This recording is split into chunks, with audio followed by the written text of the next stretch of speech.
लिंगैक्य श्री गुरुलिंग शिवाचार्य के 56वें पुण्य स्मरणोत्सव और श्री चन्न रेणुका बसव पुरस्कार एवं 39वें अनुभव प्रचार व्याख्यान माला के मुख्य समारोह के अवसर पर बुधवार 3 सितंबर 2025 को प्रातः 10 बजे हारगुड़ श्री मठ में एक प्रेस वार्ता आयोजित की गई, जिसमें पीठासीन पुजारी पूज्य श्री डॉक्टर चन्नवीर शिवाचार्य ने बताया कि इस वर्ष हारगुड़ श्री मठ द्वारा प्रति वर्ष प्रदान किया जाने वाला राष्ट्रीय स्तर का चन्न रेणुका बसव पुरस्कार 1 लाख रुपए की नकद राशि 2 तोला स्वर्ण पदक के साथ प्रदान किया जाएगा। यह पुरस्कार 1 अक्टूबर 2025 को आयोजित होने वाले श्री गुरुलिंग शिवाचार्य के पुण्य स्मरणोत्सव में प्रसिद्ध साहित्यकार एस.एम. हिरेमठ को प्रदान किया जाएगा।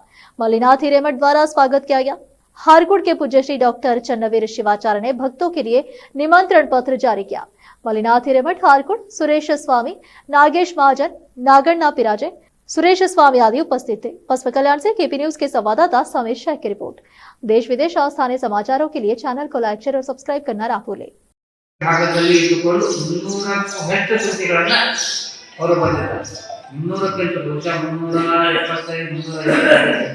ಮುನ್ನೂರಕ್ಕಿಂತ ಹೆಚ್ಚು ಕೃತಿಗಳು ಅವರು ಪ್ರಕಟ ಮಾಡಿದ್ದಾರೆ. ಸ್ವತಃ ತಮ್ಮ ಸ್ವಹಸ್ತದಿಂದ ಬರೆದಿದ್ದಾರೆ. ಸಂಪಾದನೆ ಕೃತಿ ಆಗಿರ್ಬೋದು, ಕವನ ಸಂಕಲನ ಆಗಿರ್ಬೋದು, ಚರಿತ್ರೆ ಆಗಿರ್ಬೋದು, ಅನೇಕ ರೀತಿಯಲ್ಲಿ ಹೆಚ್ಚಿನ ಕಾರ್ಯವನ್ನು ಮಾಡಿದ್ದಾರೆ. ಅವರ ಪ್ರತಿಭೆಯನ್ನು ಗುರುತಿಸಿ ಈ ವರ್ಷ ಚನ್ನರೇಣುಕ ಬಸವ ಪ್ರಶಸ್ತಿಯನ್ನು ಅವರಿಗೆ ಕೊಡಲು ಪ್ರಶ್ನೆ ಮಾಡಿದೆ. ತಾವೆಲ್ಲರೂ ಕೂಡ ತಮ್ಮ ವರದಿ ಎಲ್ಲ ಪತ್ರಿಕೆಯಲ್ಲಿ ಮೀಡಿಯಾದಲ್ಲಿ ಅತ್ಯಂತ ಯಶಸ್ವಿಯಾದ ಕಾರ್ಯವನ್ನು ಮಾಡ್ತೀರಿ ಅನ್ನುವಂಥ ಭರವಸೆಯನ್ನು ಇಂತಹ ಪವಿತ್ರ ಸಂದರ್ಭದಲ್ಲಿ ಈ ಕಾರ್ಯಕ್ರಮದಲ್ಲಿ ಅಕ್ಟೋಬರ್ 1ನೇ ತಾರೀಕು ಈ ಕಾರ್ಯಕ್ರಮ ನಡೀತಾ ಇದೆ. ಕಾರ್ಯಕ್ರಮದ ಉದ್ಘಾಟಕರಾಗಿ, ವೈಚಾರಿಕ ಚಿಂತಕರಾಗಿ ಮತ್ತು ಅತ್ಯಂತ ಶ್ರೇಷ್ಠ ಕೃಷಿಕರಾಗಿ, ಯುವ ಸಾಹಿತ್ಯದಲ್ಲಿ ಯುವಕರಾಗಿ ಮತ್ತು ಅತ್ಯಂತ ಚಿಕ್ಕ ವಯಸ್ಸಿನಲ್ಲಿ ಕೃಷಿ ಕ್ಷೇತ್ರದಲ್ಲಿ ಅದ್ಭುತವಾಗಿರುವಂತಹ ಸಾಧನೆಯನ್ನು ಮಾಡಿರುವಂತಹ ಸೇಡಂ ತಾಲೂಕಿನ ಶ್ರೀ ಅಭಿಷೇಕ್ ರೆಡ್ಡಿ ಶಿವಕುಮಾರ್ ರೆಡ್ಡಿ ಈ ಕಾರ್ಯಕ್ರಮ ಉದ್ಘಾಟನೆ ಮಾಡ್ತಾ ಇದ್ದಾರೆ. ಅಧ್ಯಕ್ಷತೆ ಶಾಸಕರಾಗಿ ಚಂದ್ರವರು ಮಾಡ್ತಾ ಇದ್ದಾರೆ.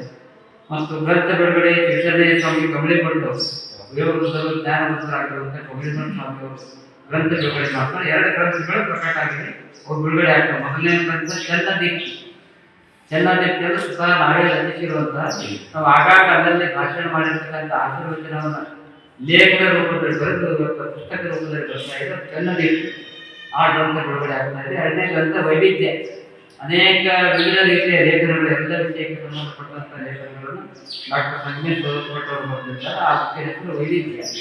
ಆ ಗ್ರಂಥವು ಕೂಡ ಬಿಡುಗಡೆ ಆಗ್ತಾ ಇದೆ. ಉಪನ್ಯಾಸವನ್ನು ಸರಸ್ವತಿ ಭಟ್ರವರು ಮಾಡ್ತಾ ಇದ್ದಾರೆ. ಮುಖ್ಯ ಅತಿಥಿಗಳಾಗಿ ಜಗನ್ನಾಥ್ ಪಾಟೀಲ್ ಅವರು, ಸುರನ್ ಅಶೆಟ್ಟಿ ಅವರು, ವೀರಣ್ಣ ಗುಂಗಿ ಅವರು, ಸಂಜು ಕುಮಾರ್ ದೇವರಪ್ಪ ದೇಗಾಂವ್ ಅವರು, ವೀರಣ್ಣ ಗುಂಗಿ ಅವರು, ಸುರನ್ ಕುಮಾರ್ ಅವರು ಎಲ್ಲ ಅನುಭವಿ ಕಾರ್ಯಕ್ರಮದಲ್ಲಿ ಭಾಗಿಯಾಗ್ತಾರೆ. ಸುಮಾರು 5,000 ಜನ ಆ ಕಾರ್ಯಕ್ರಮಕ್ಕೆ ಸೇರ್ತಾ ಇದ್ದಾರೆ. ತಾವೆಲ್ಲರೂ ಕೂಡ ಈಗ ನೀವು ಹೆಂಗೆ ಬಂದರೆ ಅದೇ ಸಂದರ್ಭದಲ್ಲಿ ಕೂಡ ಅವಶ್ಯವಾಗಿ ಬರ್ತೀರಿ ಅನ್ನುವಂಥ ವಿಶ್ವಾಸವಿದೆ. ಮತ್ತು ವಿಶೇಷವಾಗಿ ನಮ್ಮದು ಹಾರ್ಕೋಡು ಮಠದಿಂದ ಪತ್ರಿಕಾಗೋಷ್ಠಿ ಕೇವಲ ವರ್ಷಕ್ಕೆ ಒಂದು ಸಲ ಹೋಗ್ತೀವಿ. ನೀವು ಮಾನ್ಯತೆ ಮಾಡಿ ನಿಮ್ಮ ಎಲ್ಲ ಕಾರ್ಯಗಳನ್ನು ಬದಿಗಿಸಿ ನಿಮಗೆ ದಿನಾರು ಪ್ರಚಲಿತ ನ್ಯೂಸ್ ಬರೀಬೇಕು. ಸಾಕಷ್ಟು ಕೆಲಸಗಳೆಲ್ಲ ಬಿಡ್ತಾ ಇದ್ದಾವೆ. ಯಾಕಂದ್ರೆ ಆನೆವತಿ ಆನೆಗೆ ಇಳುವತಿ ಇದೆ, ಆನೆವತಿ ಆನೆಗಳಿಗೆ ಇಳುವತಿ ಇದೆ. ಎಲ್ಲರೂ ಇಳಿವಿಲ್ಲದ ಕಾರ್ಯಗಳಲ್ಲಿ ಕೂಡ ನಮ್ಮ ಆಮಂತ್ರಣಕ್ಕೆ ಮಾನ್ಯತೆ ಮಾಡ್ತೀವಲ್ಲ, ನಿಮಗೆಲ್ಲ ಆಯುಷ್ಯ, ಆರೋಗ್ಯ, ದೇವರ ಆರೋಗ್ಯ ಕಾಪಾಡಿ ಮಾಡಿ ಮಾತುಗಳನ್ನು